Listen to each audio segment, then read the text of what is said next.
फिलहाल गौरव मीना है राजस्थान से टेलीफोन लाइन पर। गौरव जी, आपका स्वागत, पूछें सवाल। सर मेरा पहला सवाल ये है कि सर सांप के साइज पर डिपेंड करता है कि सर सांप का जहर, जैसे छोटे सांप है इनमें ज्यादा जहर होता है या कम जहर होता है?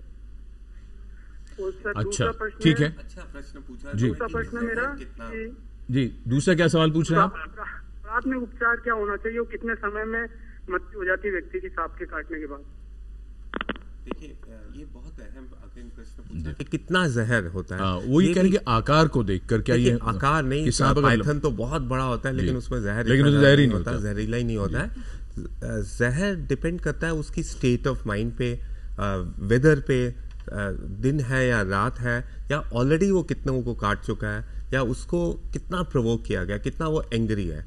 तो ये हम जान लें कि चाहे वो छोटा बच्चा हो चाहे वो बुजुर्ग हो, ये नहीं डिपेंड करेगा कि हमें कैसा इलाज करना है। सांप के काटने से डिपेंड करेगा कितना इलाज करना है। और एक टाइम में नॉर्मली एक सांप 10 या 15% का वीनोम जो है वो अपना इंजेक्ट करता है, लेकिन कुछ जो तरीके के सांप होते हैं वो 80% वीनोम भी अपना पूरा का पूरा इंजेक्ट करते हैं एक ही बार में। तो फिर हमें ये नहीं पता चल पाएगा कि कितना वीनोम है। हमें तो ये करना है कि फौरन उस व्यक्ति को घर पे अगर हम इंतजार करेंगे और सिम्टम्स को देखेंगे तो शायद ये सही नहीं होगा, फौरन डॉक्टर के पास लेके जाएं, उसकी जांच करवाएं और फिर सिम्टम्स के आधार पर उसका इलाज होता है। जी। और दूसरा ये जानना चाह रहे थे कि कितना समय होता है, तो समय की बात तो हमने इनको बता ही दी थी कि 1 या 1.5 घंटे में पहुंचने की कोशिश करनी चाहिए, तुरंत वहां लेके जाना होगा। और फिलहाल आरसी गुप्ता हैं वाराणसी से टेलीफोन लाइन पर। आपका स्वागत आरसी गुप्ता जी, और पूछें सवाल। नमस्कार। नमस्कार। तो डॉक्टर साहब ये बताइएगा कि जैसे बरसात में कई तरह के कीड़े होते हैं जी, जो कि शरीर पर चल जाते हैं, रेंग जाते हैं, सोते समय तो छाले पड़ जाते हैं, फफोले। जी जी। ऐसी स्थिति में क्या करना चाहिए? बताते हैं कि नमक लगा दीजिए या इस तरह की चीजें। देखिए, अगेन अच्छा प्रश्न है। ये बहुत कॉमन चीज है कि छोटे मोटे जो कीड़े होते हैं वो काटते रहते हैं। ज्यादातर कीड़े जो काटते हैं वो जहरीले नहीं होते, एक्सेप्ट कुछ जैसे आपने बात करी। ज्यादातर कीड़े एक एलर्जिक रिएक्शन प्रोड्यूस करते हैं बॉडी का, उनका जो भी केमिकल होता है उसके प्रति बॉडी रिएक्ट करता है, जिससे जैसे इन्होंने बात करी कि लाल हो जाता है, फफूंदे हो जाते हैं। उस स्थिति में अगर बहुत सारे हैं, 1-2 है, तो वो अपने आप घरेलू इलाज से ठीक हो जाएंगे।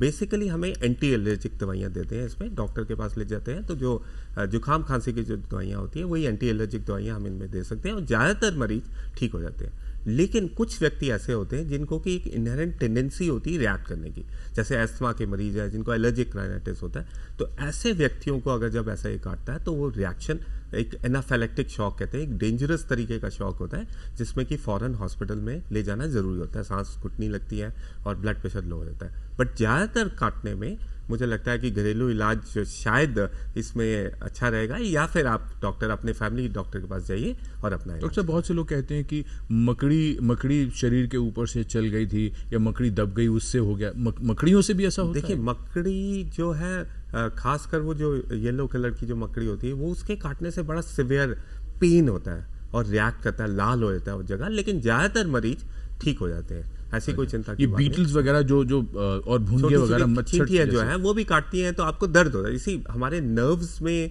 से कुछ केमिकल्स निकलते हैं जो कि पेन केमिकल्स होते हैं, तो उससे आपको दर्द होगा। चींटी भी काटेगी तो फौरन आप उसको खुजली करते हैं, लेकिन कुछ देर बाद वो ठीक हो जाता है, ऐसी कोई चिंता की बात। डॉक्टर वीना, जानवर के काटने की बात करें तो अगर कोई जानवर काटता है, क्या सिर्फ उसी से इन्फेक्शन हो सकता है या कौन सी ऐसी दशाएं होंगी जिसमें किसी भी तरह का इन्फेक्शन व्यक्ति में ट्रांसमिट हो पाएगा? जैसे किसी भी जानवर के काटने से आपका स्किन कट जाता है, उसमें से थोड़ा सा भी अगर खून निकल जाता है और खून ना भी निकले तो भी सिर्फ खरोंच लगे और स्किन आपकी थोड़ी फट गई है तो ऑल चांसेस होते हैं कि कोई भी जो जानवर के मुंह में जो भी इन्फेक्शियस एजेंट्स हैं वो जा सकते हैं। एंड स्पेसिफिकली अगर हम रेबीज़ की बात करें तो रेबीज़ वायरस जरा सा भी अपग्रेड हो गया, स्किन टूट गया, बिना खून निकले भी, तो भी पॉसिबिलिटी है कि वायरस रेबीज़ का अंदर जा सकता है।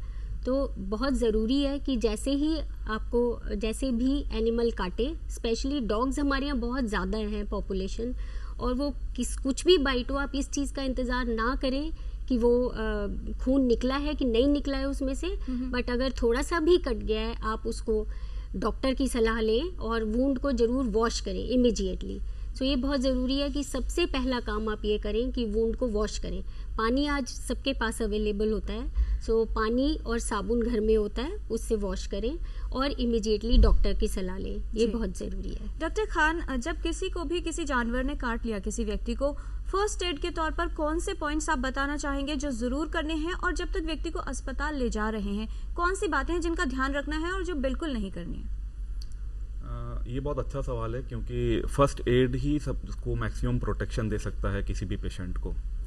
और हॉस्पिटल तक पहुंचने से पहले उसे क्या करना चाहिए, यूजुअली इसी लेवल पे सबसे ज़्यादा मिसकंसेप्शन होते हैं पॉपुलेशन में। इसमें मेनली साबुन और पानी से धोना, कोई भी बाइट हो, फर्स्ट स्टेप अगर यही गांठ बांध ली जाए तो मेरे ख्याल से काफ़ी भला हो सकता है। साबुन और पानी से 10, 15, 20 मिनट तक अच्छे से अच्छी धार के साथ, पानी के साथ, साबुन के साथ उसको धोएं, उसको डैमेज ना करें और उस जगह को जहाँ घाव बना है उसको डैमेज ना करें, वरना बॉडी के अंदर उस कीटाणु को पहुंचने के रास्ते और ज्यादा खुल जाते हैं। मतलब रगड़े या मले नहीं उसे, बहुत ज्यादा उसको इरिटेट ना करें कि वो डैमेज होने लगे, और उसको अच्छे से धोएं, अच्छे से फेना निकलेगा, झाग निकलेगा, अच्छे साबुन से और पानी से उसको धोएं। मेरे ख्याल से काफी इन्फेक्शंस को गायब कर देगा, इवन रेबीज को भी। थोड़े से जरा इन्हीं चीजों पर बात कर लेते हैं। ये जो मिर्च का लेप लगाते हैं, इससे क्या कभी कोई किसी को लाभ हुआ है वैसे आज तक? लाभ की बात तो छोड़िए, इसमें जो है और ज्यादा नुकसान होता है इससे। किस तरह का नुकसान?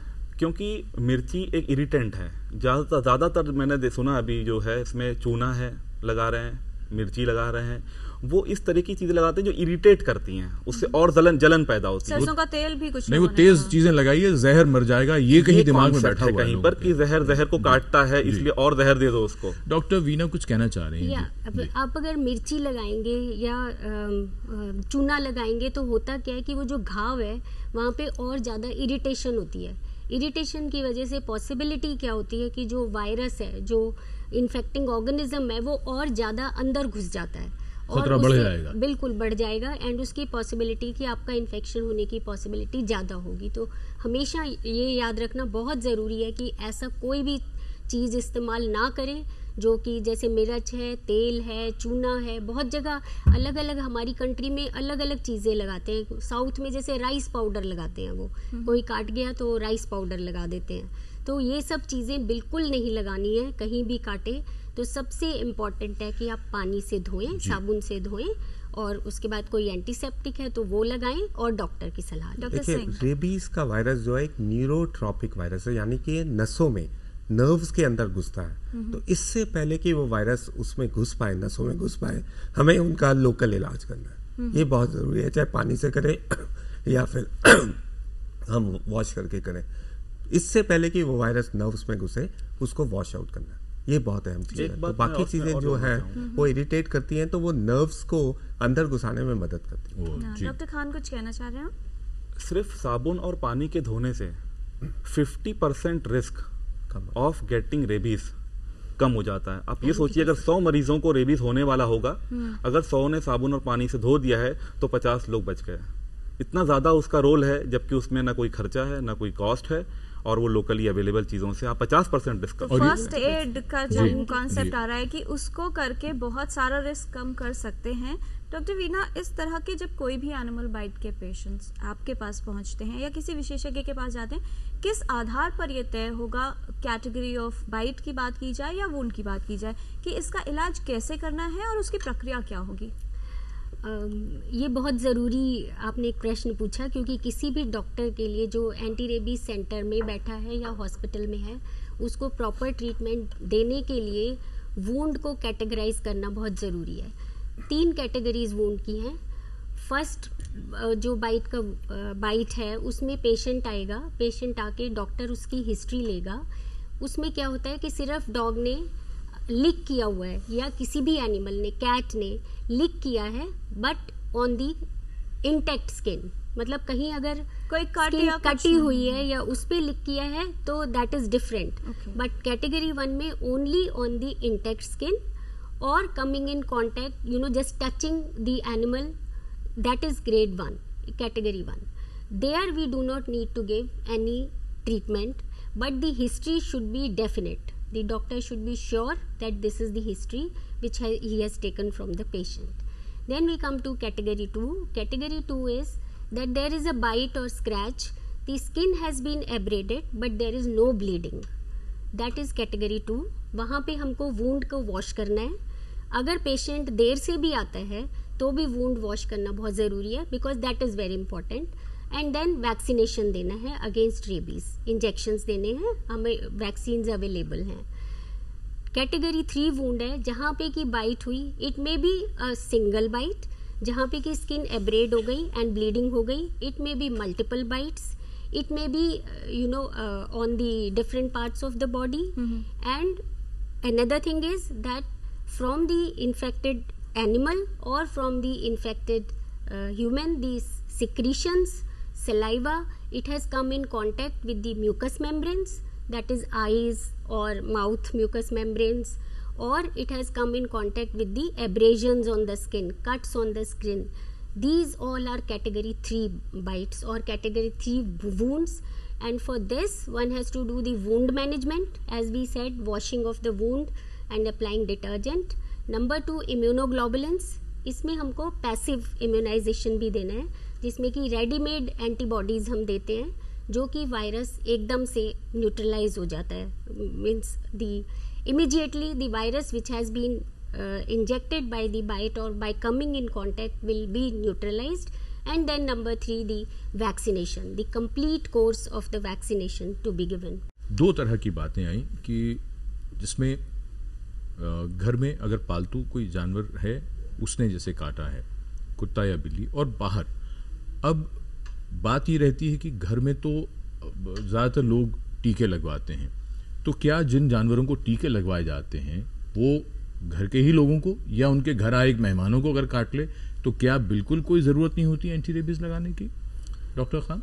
ये इस केस में ये होता है कि जो भी जानवर को टीके लगे हुए हैं तो ये परसेप्शन होता है कि अब तो जानवर प्रोटेक्टेड है, तो अगर इसने काटा है घर के किसी सदस्य को या मेहमान को तो अब इसमें कुछ करने की आवश्यकता नहीं है. लेकिन टीका जो है, जो भी जानवर को लगता है, वो 100% प्रोटेक्टिव नहीं होता है. कोई 80% एफिकेसी होगी, किसी की 90% एफिकेसी होगी, बट 100% नहीं होगी. तो इसका मतलब लगाना पड़ेगा. तो इसलिए रिस्क जो है, चाहे वो थोड़ा ही हो पर बना रहता है. और अगर जिसको होता है तो फिर रेबीज क्योंकि 100% फेटल डिजीज है, तो वो उस पर्सन के लिए तो वो 100% लाइफ लॉस है. मतलब आप ये कह रहे हैं, संदेश अब ये जा रहा है कि चाहे वो बाहर का हो या घर का कोई जानवर हो, अगर काट रहा है, भले ही उसको इंजेक्शन भी लगा हुआ है, तो फिर लोग लगाएंगे क्यों इंजेक्शन अपने जानवरों को? जानवरों को इंजेक्शन लगाने का जो पर्पस होता है, एक तो जानवर की प्रोटेक्शन. किससे? रेबीज से. अच्छा, रेबीज से जानवर की प्रोटेक्शन, क्योंकि 90% इफेक्टिव है, तो 100 में से 90 जानवर तो बच जाएंगे रेबीज से. और अगर उससे ह्यूमन को काटा तो चांसेस तो कम होंगे, तो रिस्क तो कम ही हो गया इन्फेक्शन का. लेकिन क्योंकि वो संभावना 100% उस पेशेंट के लिए है, अगर पॉपुलेशन लेवल पे आप देखें जी, तो व्यापकता उसकी कम होगी. नहीं, बात समझ में आ गई. इसीलिए जो है वो जो है उस पर्सन के लिए, अपने इंडिविजुअल प्रोटेक्शन के लिए